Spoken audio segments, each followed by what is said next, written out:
Okay, so this video is just a recap of what we covered in the first week. I've introduced you to Pro Tools itself and what Pro Tools is capable of. It's a DAW like Logic, Cubase, Studio One, Ableton, and many others. Um, and that it also has the ability of not only capturing audio, but it works well in post production.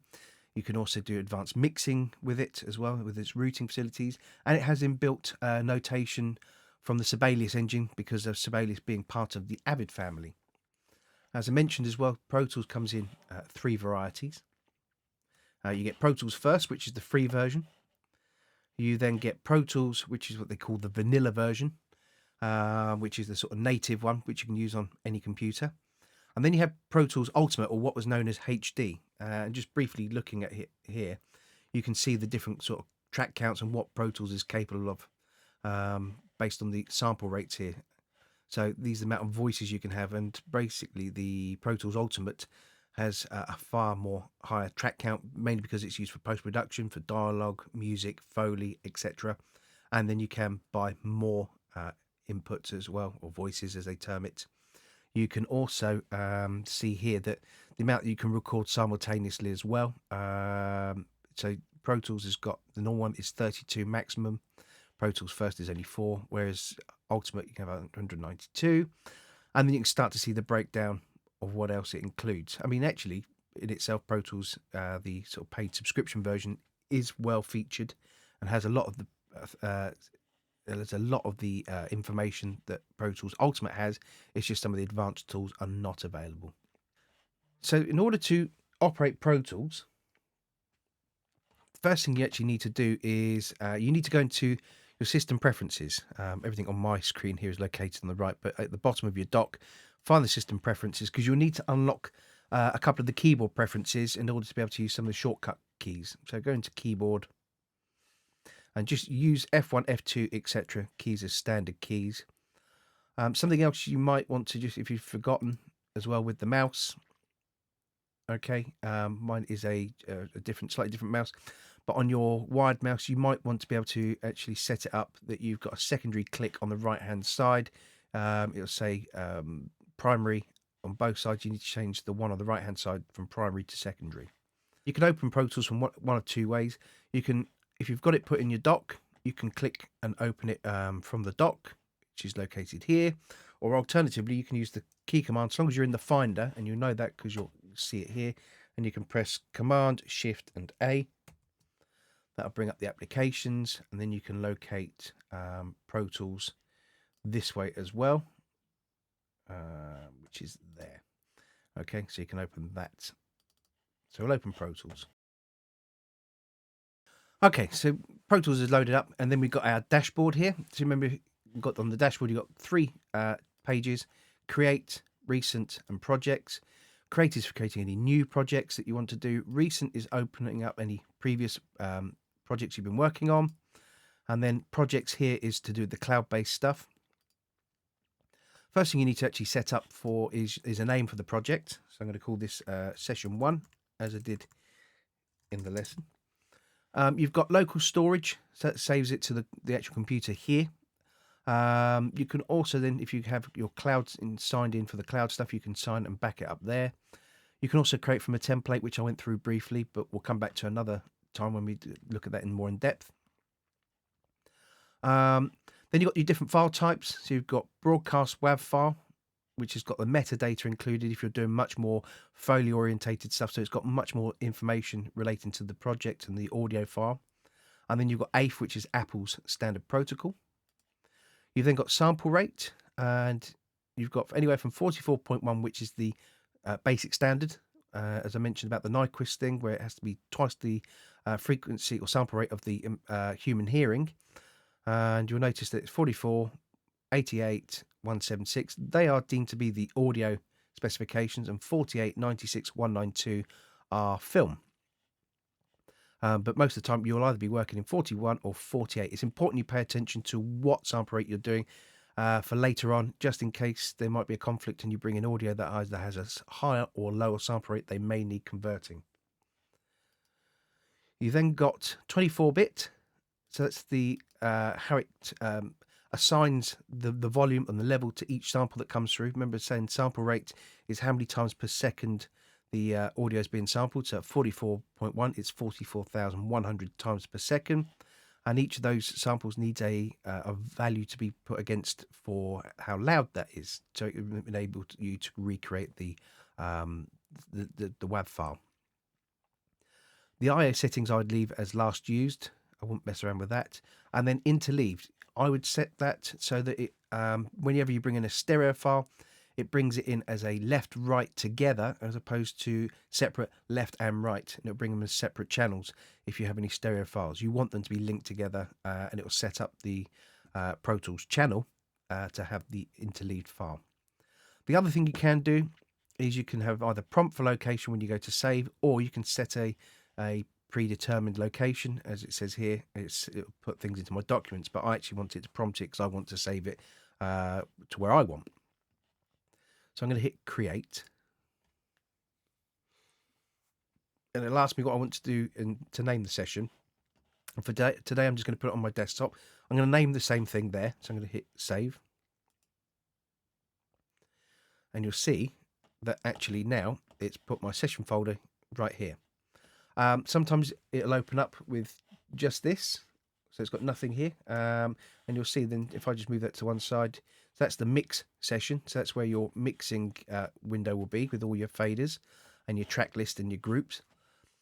And then here is your edit session, where you can then edit the audio files, and they can be toggled by using the key command equals. And if you're using PC, it'd be control equals, but for the Mac, it's command equal, and you'll see that it just switches between those two windows. Pro Tools essentially is based on these two windows, and then there are other windows that you'll come across that you might need, but fundamentally you're working in these two main windows. So just to navigate, on the left hand side here, you've got shuffle, spot, slip and grid. They can be selected by F1 for shuffle, F2 for slip, F3 for spot, and F4 for grid. And that has to be set up here using the A to Z, the shortcut short keys command. So that just basically means you can use one letter without using a lot of modifiers as well. But essentially that means that I can just slip between those really easily and quick. What I'm going to focus on today will be shuffle and slip, just to show you those two modes. Incidentally as well, you've got the zoom functions, which are on the numeric part of the keyboard above the QWERTY. So you've got 1, and you can see that it's set there, 2, 3, 4, 5, and you can see basically that's zoomed in. So that's going back to 1, 2, 3, 4, and 5. So you can very quickly slip between the zoom function there. In addition, at the top here, this is what we call the smart tool, and it's smart when these are all selected at the same time. So what it'll do is, if you're used to Logic and Cubase, where you hover the cursor over a certain point, it will change the tool as and when to what you need. You've then got your main counter here, and there are variations on this, and I'll gradually go into that week by week to show you those various aspects. You've got your grid part here, you've also got your transport, and then your metronome side of things. For importing audio, there are two ways, well, there are multiple ways, but the two main ways. You can either go File and Import Audio and click that way, but you'll notice that there's a modifier or the key command there, Shift Command I. So if I press Shift Command and I, I'm just going to set it to the desktop where I want the audio to come from. So I'm going to select the drums. And if you look here, down here, you can see that it says that the audio can be added, no problems, because it's at 44.1, the same as the session that was created. Gives me the information about the file. I can add, if I've got more than one file, I can then just populate all this and then add all. But that file will remain where it is. What I want to do really is to copy, and if I have more files than that, I want to copy all. That will then put the files within the session located here. You'll see there's a folder called audio files, and it'll copy it and it'll place it into there, so it'll keep everything contained together, which is what you want to do, so you don't lose any files. Incidentally, if you are bringing a file in at a different sample rate, that will change from copy, and it says convert, and you'll have to convert the files, and you'll see that then it'll give you a list of options. In addition, you can audition the file here by pressing play, and you can listen to make sure you've got the right thing as well. I know because that's the right thing, because that's what I want to bring in. So I'm going to hit copy all, and then once I've done that, hit done. And it's going to ask me where I want to put it. Yes, I want to put it in the audio files for that session. So it brings it in. I've got then two options here. I can have it so that Pro Tools creates it as a new track, or just put it into the clip list. Well, actually, I want it as a new track. I want it to be brought in straight away. And now you can see I've got my drums, and I can just increase the size of the window so you can see the file. And if I press spacebar,